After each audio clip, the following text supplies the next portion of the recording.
I'm Donna, a 38-year-old suburban wife, trapped in a life that feels like a fading photograph. Once vibrant, now just shades of gray. My days are a monotonous loop, staring out the window at the same tired maple tree while loneliness creeps into my bones like a winter chill. My husband, Mark, is a stranger behind his spreadsheets, leaving me in a house that echoes with silence. But last night, everything changed when a simple pizza delivery turned into a dangerous temptation, stirring desires I thought were long buried. What happened on that chilly October evening, with two charming strangers standing at my door, threatens to unravel everything I've ever known. Will I be able to keep this secret from destroying my world? There's a certain stillness in the way the world feels when the sun dips below the horizon, and the day's noise fades into a quiet hum.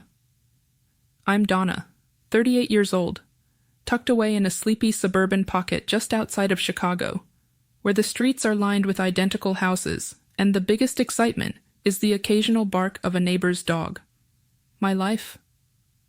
Well, it's comfortable, like a worn-in sweater that fits just right but doesn't thrill you anymore.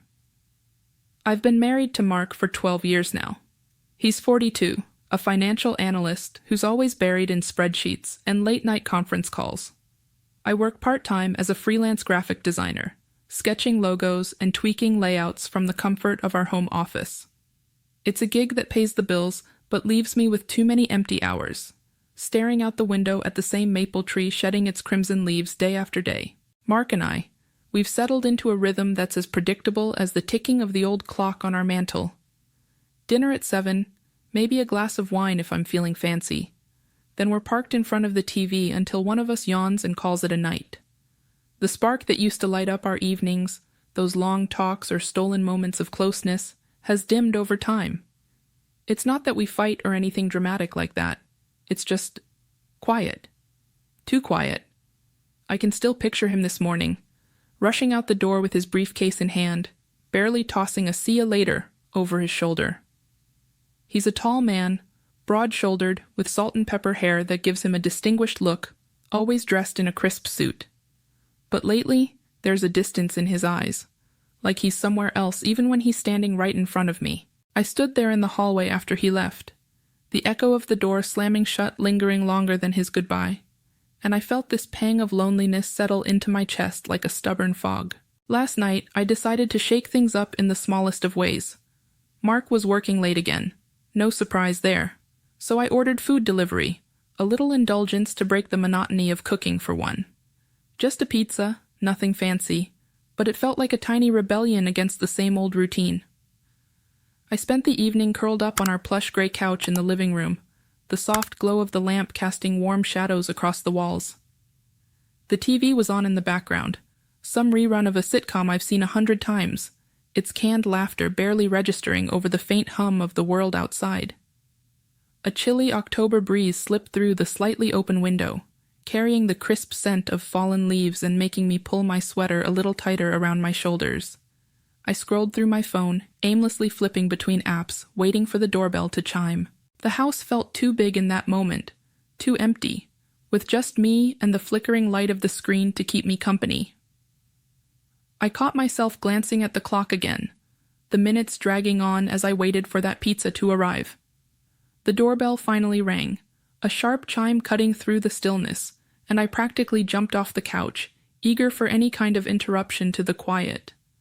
I smoothed down my sweater, took a quick breath, and shuffled to the front door, the hardwood cool under my bare feet. When I swung it open, I froze for a split second, my hand still on the knob, because what I saw wasn't what I expected at all. Standing there on my porch weren't just one, but two delivery couriers, holding my pizza box together, like they were presenting some kind of grand prize. Their matching uniforms were a little wrinkled from a long day, but they wore them with a kind of effortless charm that caught me off guard. The first guy, Jake, looked to be in his late 20s, with a scruffy beard that framed a crooked, boyish smile.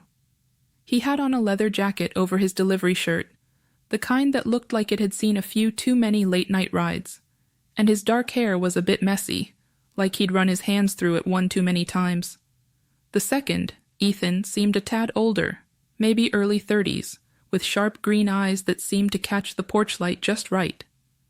His clean-shaven face and confident posture gave him this polished edge, like he knew exactly how to carry himself. I couldn't help but notice how striking they both were, each in their own way. Jake with his rugged, laid-back vibe, and Ethan with that quiet intensity.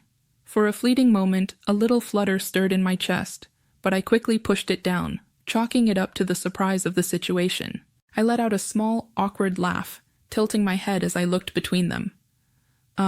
Am I seeing double, or did I accidentally order 2 pizzas? What's with the tag team for one little delivery?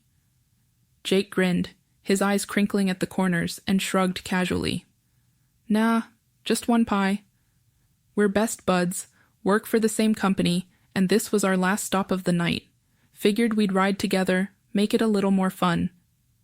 His voice had this warm, easygoing drawl that made me relax almost instantly. Ethan chimed in, his tone smoother, with a playful edge. Yeah, thought we'd double the service for a special customer like you? He winked, just a quick flash, but it was enough to make my pulse skip. Their banter bounced between them effortlessly, like they'd done this 1,000 times, and I found myself smiling despite the oddity of it all, a tiny thrill humming under my skin at their attention. I didn't let myself linger on it, though, just a passing thought in a lonely evening.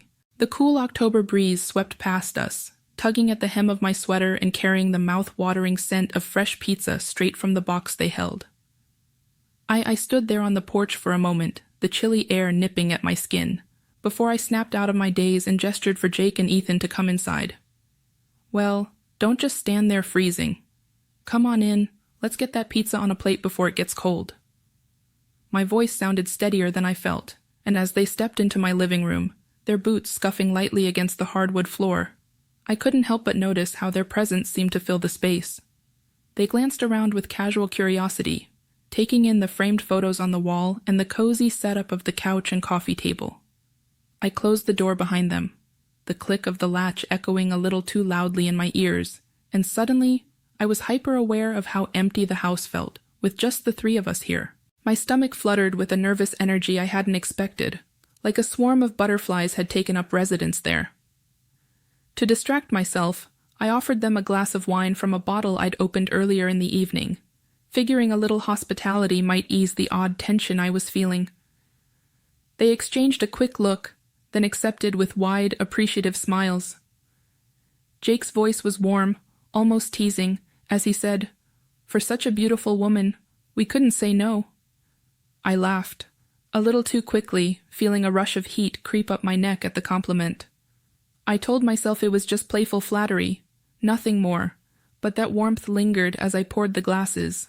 We settled onto the couch, me in the middle with a glass of wine in my hand, and them on either side of me, their knees brushing against mine in a way that felt accidental, but still sent a tiny jolt through me. The dim lighting from the lamp cast soft shadows across their faces, highlighting the rugged lines of Jake's jaw and the sharp glint in Ethan's green eyes.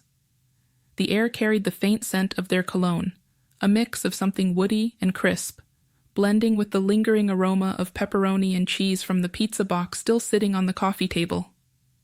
Our conversation hummed low and easy at first, just background noise to the tension I could feel building inside me. We talked about nothing in particular: work, the dreary October weather, silly stories from their delivery routes. Jake chuckled about a time he'd accidentally delivered a pizza to the wrong house, and ended up staying for a slice with the confused but friendly owner. Ethan shared a quieter tale about a late-night run in the rain, his voice smooth and almost hypnotic as he described the way the city lights reflected off the wet streets. I sipped my wine, nodding and smiling, but my mind was only half on their words. The other half was caught up in the way their shoulders seemed so close, the subtle warmth of their presence sandwiching me in a way that felt both comforting and dangerously unfamiliar. Then the conversation shifted, taking a turn I hadn't anticipated. Ethan's tone grew softer, more personal, as he leaned back against the couch and looked at me with those piercing eyes. "So, Donna, are you home alone often like this?" There was no judgment in his voice, just a quiet curiosity, but the question hit me like a stone dropping into still water, sending ripples through my thoughts. I hesitated, my fingers tightening around the stem of my glass before I admitted the truth. Yeah, pretty often. Mark, my husband, works late most nights. It's just the way things are. The words felt heavier than I meant them to, like I was confessing something I hadn't even fully admitted to myself.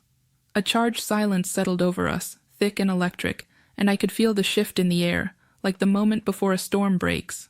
Jake moved first, leaning in closer, his voice dropping to a low murmur that sent a shiver down my spine. That's a shame. A woman like you deserves better than being left alone. Before I could process his words, before I could even think to respond, his arm slid around my waist, pulling me gently toward him. His lips brushed the side of my neck, a feather-light touch that stole the breath from my lungs. I froze, my body caught in a tug-of-war. My heart was pounding so hard I could feel it in my throat, the echo of Jake's lips still lingering on my neck like a whisper of fire. Time seemed to slow, each second stretching into eternity as his hand rested on my waist, his fingers tracing tiny, deliberate circles through the thin fabric of my sweater. The sensation sent shivers racing down my spine, a warmth blooming where his touch lingered.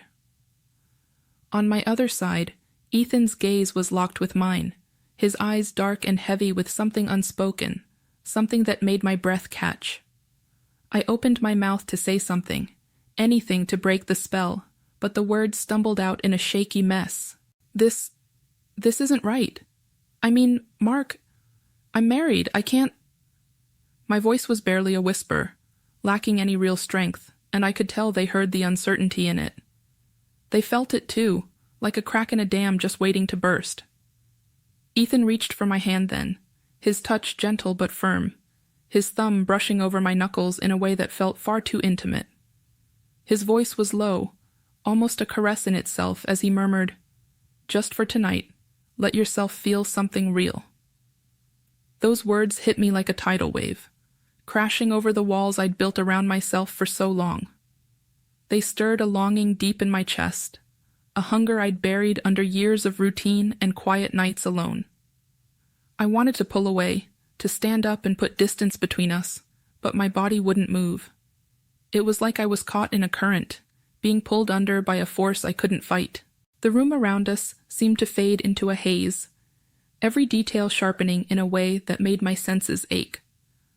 The wine glasses sat forgotten on the coffee table, their ruby contents catching the dim glow of the lamp, casting faint red reflections on the wood.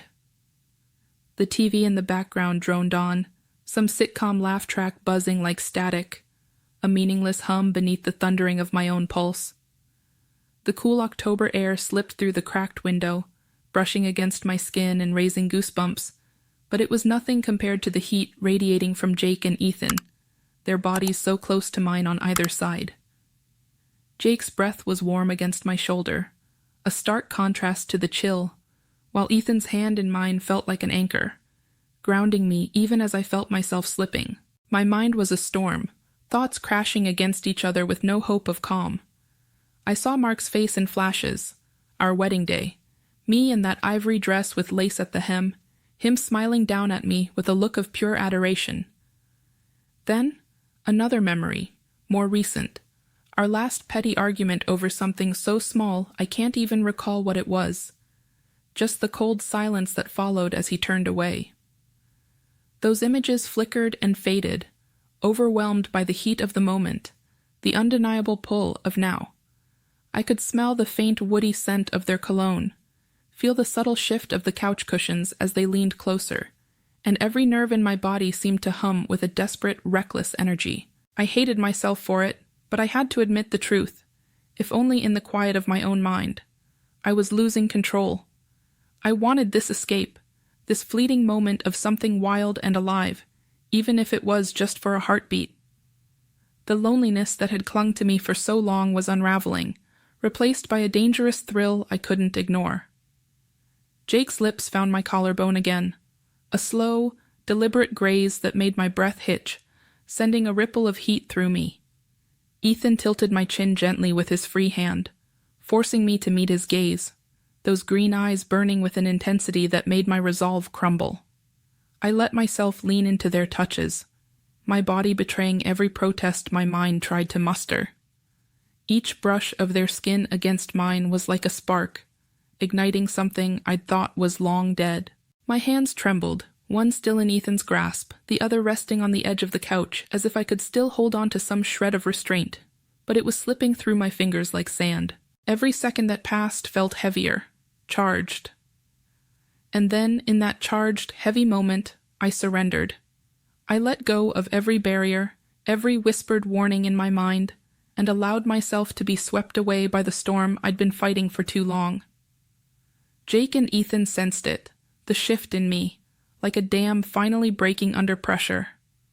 Jake's hands, rough and steady, guided me with a quiet confidence, pulling me closer until there was no space left between us. His touch was firm, grounding, like he knew exactly how to steer this moment. Ethan, on the other side, was softer, his fingers teasing along my arm, sending little shivers racing across my skin. His voice, low and smooth, murmured words of encouragement, sweet nothings that wrapped around me like a warm blanket, urging me to let go even more. My heart was a wild drum in my chest, each beat echoing in my ears as we moved together, a tangled trio, from the couch to a quieter, more secluded corner of the house.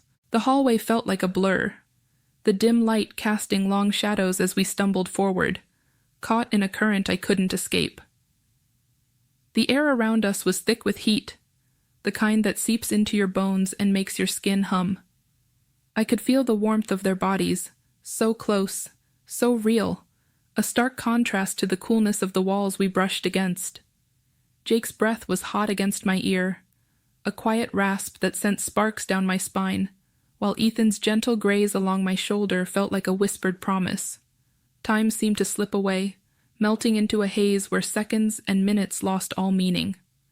Every touch, every sigh was amplified. The roughness of fabric against skin, the faint creak of the floor beneath us, the way my own breath hitched and stumbled as I gave in completely. It was a dance of sorts, a forbidden rhythm that consumed me, pulling me deeper into a place where nothing else existed but the rush, the connection, the sheer intensity of being wanted so fiercely. But even as I drowned in that exhilaration, my mind wasn't silent. It was a battlefield, torn between the thrill and the weight of what I was doing. My body sang with the rush of being desired, of feeling alive in a way I hadn't in years, like I was rediscovering a part of myself I'd buried under routine and loneliness. The way Jake's grip tightened just enough to anchor me. The way Ethan's softer touches seemed to unravel me piece by piece. It was a high I couldn't have imagined, a reckless abandon that set my nerves alight. And yet, piercing through that haze like sharp, cold knives were stabs of guilt, raw and unrelenting. Mark's face flashed in my mind unbidden. Those kind eyes, that steady smile from better days, the way he'd looked at me on our wedding day with a promise of forever. I could almost see the hurt that would carve into his features if he ever knew. The betrayal that would shatter the quiet life we'd built. My chest tightened at the thought, a bitter ache that clashed with the heat of the moment. I tried to push it away, to shove those images into a locked corner of my mind, but they lingered like ghosts, haunting even as I lost myself further in the whirlwind. I wanted to stop, to pull back and reclaim some shred of control, but I couldn't. The pull was too strong, the need too overwhelming. It was like I was chasing a flame, knowing it would burn me but unable to resist its glow. Every whisper from Ethan, every steady touch from Jake, fed that fire, and I let it consume me, if only for these stolen moments. The world outside this room, outside this haze, ceased to exist. There was no ticking clock on the mantel, no distant hum of the TV, no chilly October breeze sneaking through the window.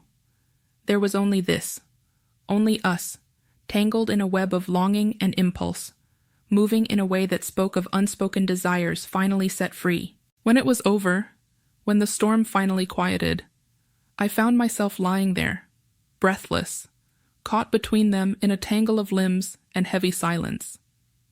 The room felt different now, heavier, as if the very walls had absorbed the weight of what just happened. I lay there for a moment, my chest rising and falling with uneven breaths, the air still thick with the aftermath of our shared intensity. Jake and Ethan slowly disentangled themselves, their movements casual, almost too calm, as if this kind of storm was just another passing cloud in their sky. They dressed without hurry, gathering their things with an ease that made my stomach twist. I watched them through a haze, my body still tingling from the echoes of their closeness, but my mind was already sinking under a different kind of weight. Jake caught my eye as he zipped up his jacket, flashing that crooked smile of his, and said, "Thanks for the memorable night, Donna. We'll see you around." Ethan nodded, his green eyes glinting with a sly edge as he added, "Yeah, don't be a stranger." Their words hung in the air, light and teasing, but they felt like stones dropping into the pit of my gut. I forced a weak smile, my lips trembling at the edges, and managed a faint, "Sure, take care."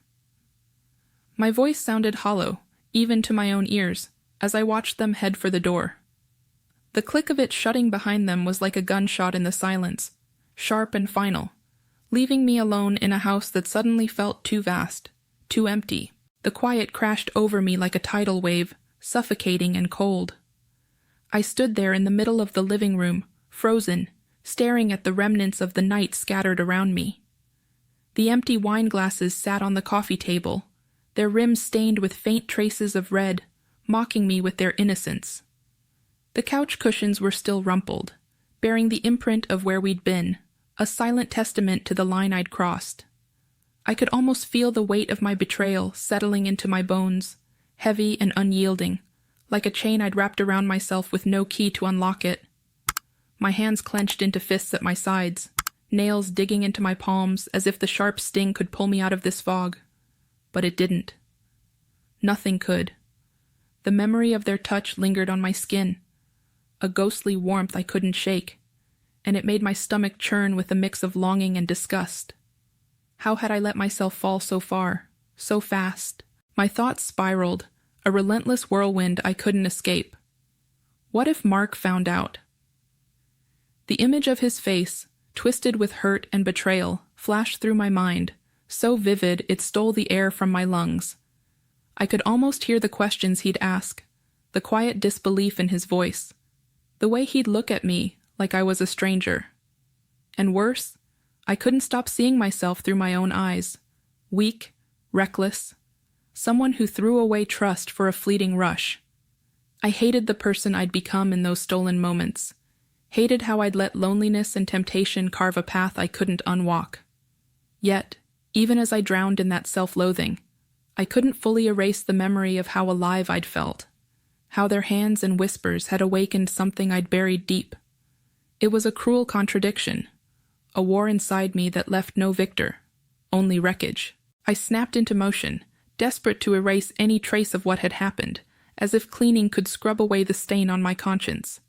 I grabbed the wine glasses with trembling hands, the glass clinking too loudly in the stillness as I rushed them to the sink. I scrubbed them harder than necessary, the hot water scalding my skin, but I didn't stop until every smudge was gone. Back in the living room, I straightened the cushions with frantic precision, smoothing out every wrinkle, every dent, as if that could smooth over the chaos in my heart.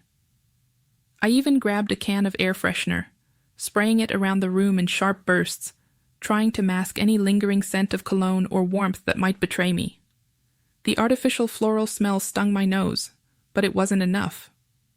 I knew, deep down, that no amount of cleaning could wash away the guilt. It clung to me like a second skin, sticky and suffocating, a reminder of the secret I now... Don't forget to subscribe, like, and comment if you enjoyed this story. This will help us create more engaging stories for you.